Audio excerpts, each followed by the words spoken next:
Hey everybody, I sort of left you hanging in the last video on the doors for the Henry J. I thought I'd do a follow-up on that and then show you a little bit of what I got going on in the Mustang. I typically try to hop back and forth, spend 2 days or 3 days on one car and then 2 days on the next, so everything's getting worked on at the same time. But I got these door skins on. I want to talk a little bit about that and catch you up on the Mustang. So here goes nothing. As you can see, door skins are on. I used in a SEM auto body epoxy that you'd use for gluing door skins and quarter panels on. And then when I'm done, you sort of fill the cracks a little bit with body filler and finish them off. But as I told you in the last video, when I'm fitting these, I fit the margins tight. Like along here, when I cut this rough cut, this stuff here, I fit it tight to the car. Okay? And then to glue these on, I ran like 3 ratchet straps around the car and then shimmed it with blocks of wood. On the top up here, I put spring clamps to hold that because it was easy to get to. But I used the ratchet straps around the car here by the seams and tighten them up, and then I use blocks of wood to help hold everything in place, and I just use a long block along the bottom there. So got them glued, let them set a day. As you can see, they work extremely well.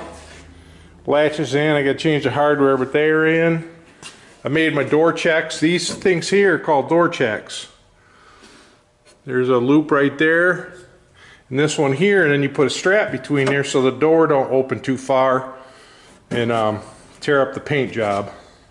And then it's got a clip on the one end so that you can unclip it and then lift the door right off the pin. So as you can see, this is the inside of the hardware, and that's my rod there for the door handle. So it all seems to work really well.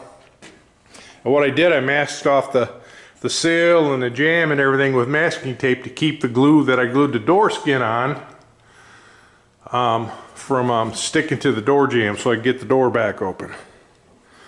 Okay, all that's done. You saw I had the shims in the bottom to hold it up.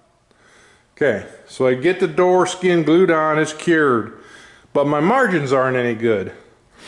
And I want to show you how I fix that. In this, I'll do the same thing on Jerry's car. Is I'll set the margins tight and then I'll sand them to fit. What I do is I take a carpenter's protractor, get these at the hardware store, put a pencil in it, and typically you want your margins to be like 3/16 of an inch, the thickness of a paint stirring stick basically. And what I'll do is I'll mask around the edges of the doors. You can see I got a piece of tape on here just to show you. Mask around the doors, and then you set your gap on your scribe the distance you want it. And then what you do is you put your scribe on the door like this and draw a line. And I'm sure you can see that line there. I hope you can. Yeah, you can see it. I can barely see it in the camera, but what that does is that gives you something to sand to. You can block sand. I use a 4-inch disc sander, you know, just with, like I say, 4-inch disc sander, not a flapper wheel. And I'll sand these real carefully, and then I'll finish them off with a block sander, and then that's how I get my margins set.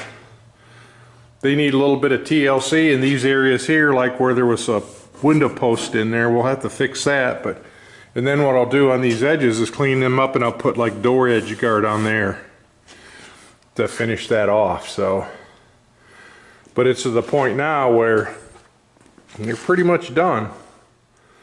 Like I say, they're fit on both sides, and I've got to move, like you can see right here on the bottom, like I got to move the quarter panel in a tiny bit right there. So I'll just slot my body mount and slide it in a little bit. Everywhere else it fits really good. So that's the doors. I mean, it's that simple. And in the window, I'll drill a hole where you can get your finger in there and click that door open. That way you can open them and close them. My next step now Oh, and I want to show you this too. How we fastened the aluminum to the fiberglass. In this car here, you can see we bent some 18 gauge sheet metal to fit against the fiberglass. And then we drilled and riveted it, and we used a flush rivet, you know, countersunk the hole.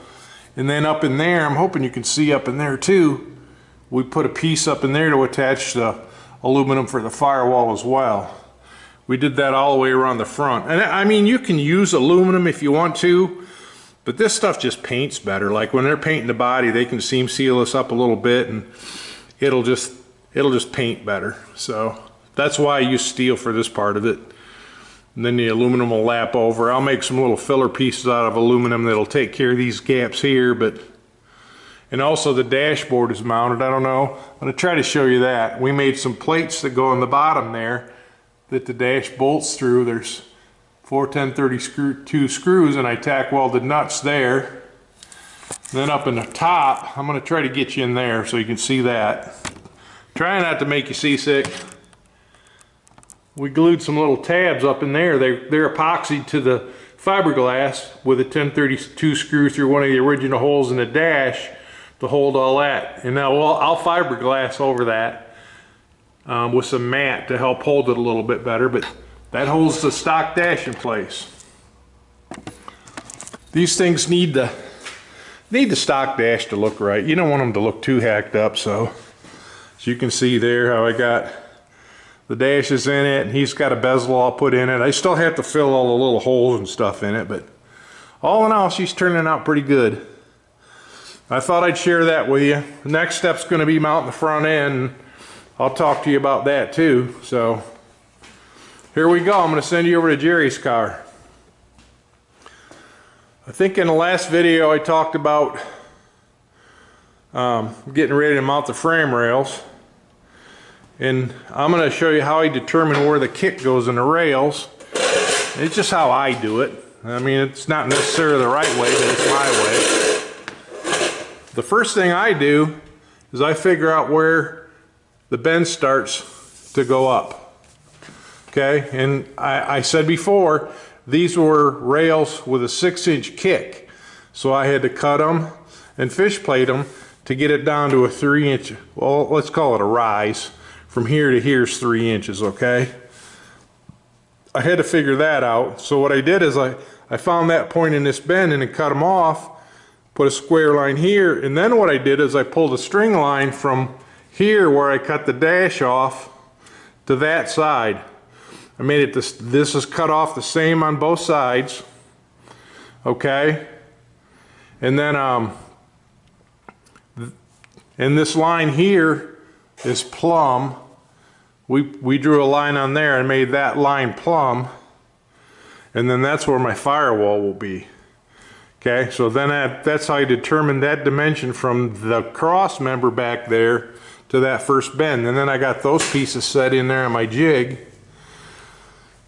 and I had another piece, like I've got this structure right here, you can see it. I had another one of these back in this area to hold the frames level, the front frame level. And then that helped me determine where the second cut on this rail needed to be. Got them cut and cleaned up and welded together, and then put them in place.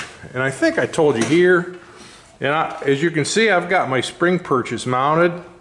Figured out where the front axle center line was, marked that, and there's a center line jig on my spring mounting fixture. Just line them up and tack these on. And like I told you before, I typically leave from this point here to the front 4 inches, and I'll cut a taper in it and bend that up, wrap a piece around there so you get a little bit better finish on the frame rail. I know a lot of guys do it that way, but then I'll bore a hole on the inside.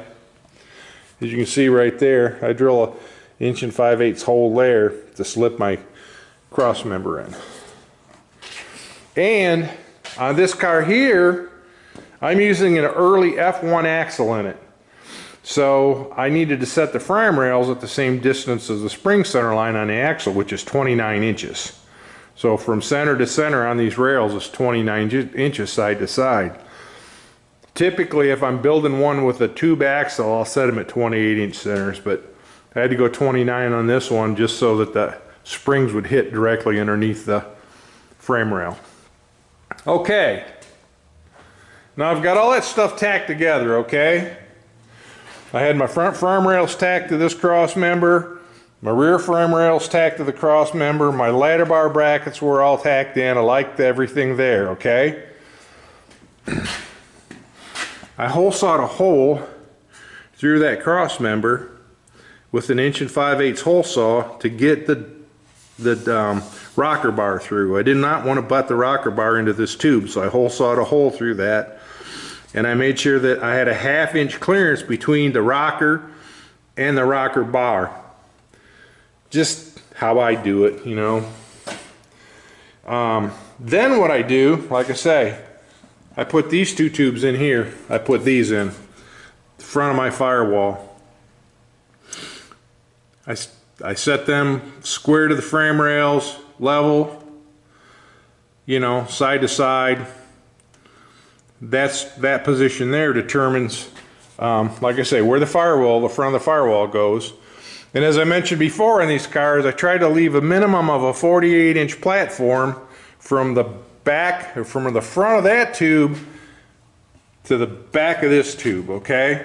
On this car, you can see I'm a little bit low on the frame rail because I followed this plane back.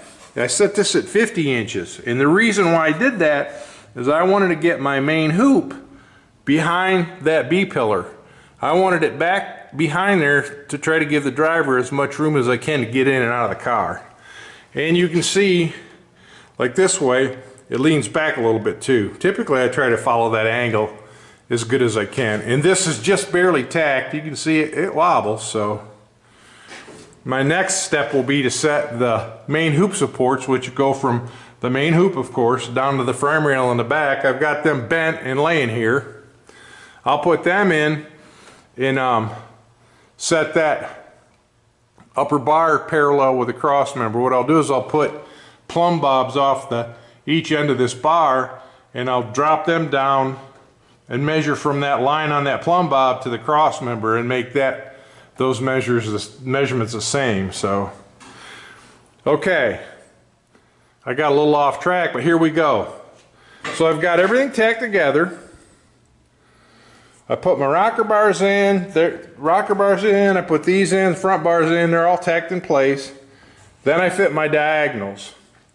These are 1 inch 058. These out here, 1 1/4 inch 058. I fit them in place and I weld them up.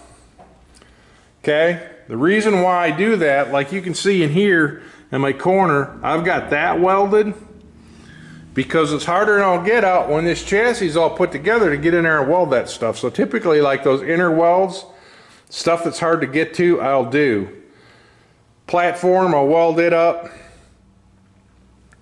And the reason why I'm doing that is I'm trying to control movement of these pieces when I'm MIG welding them. Because as I said in a previous video, the mild steel stuff I typically MIG weld just for expedience sake. Can you TIG weld it? Absolutely. But this took me 10 minutes versus 2 hours TIG welding. You know, cleaning and TIG welding, and basically I wire brushed it up and MIG welded in there. Trying to make the car more affordable for the customer. And honestly, you know, this type of weld, it don't matter. The chassis doesn't know any different. This stuff here, these splices, I TIG weld them because I can get them on the bench and can control them. So anyways, all that's welded up and I started fitting the main hoop in. I drew a pattern, and you can see the pattern over there on the wall, the corner sticking out. I drew a pattern, put it in here like I wanted it. Made sure that like my clearances up in here are good, and here. You got to leave some room here between here and the B-pillar because you got to get it so the door will close. I mean, the door's got to go in this hole here, and you want to make sure that this door bar misses the door. You know, you got to get that in there. So that's part of the reason why I leave that 1/2 inch clearance you can see, is so that those will all clear the doors when the doors are hung on. On Greg's car, I set that stuff super tight. You know, the doors actually touch the door bars. So anywho, real quick and dirty, I wanted to show you what was going on, where we were with this car, and I'll walk you back in the back too, show you my next project. This is going to be my own personal car, and we sort of already crashed it. First thing, forklift here, working on that. Spindle's flopping around, so I got to fix that. It's always something, you guys know that.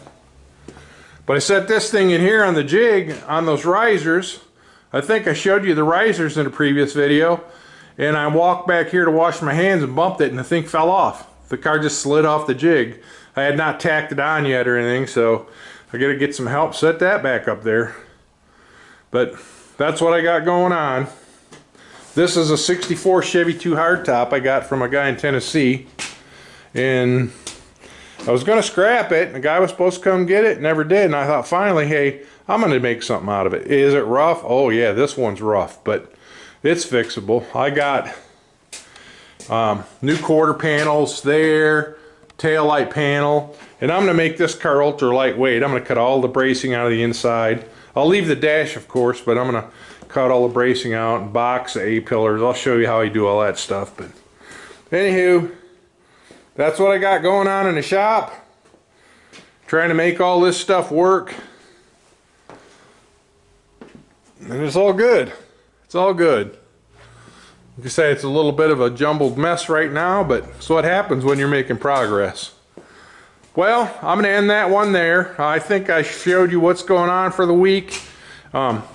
Transmission and stuff for Greg's car sitting there, waiting on the motor. It should be done probably first next week. I can get that mounted in this car. And then at that point, you know, if I got the front end mounted, it'll be Lexan and tin work, and then this car will be whipped. So, okay, thanks for watching. Talk to you soon.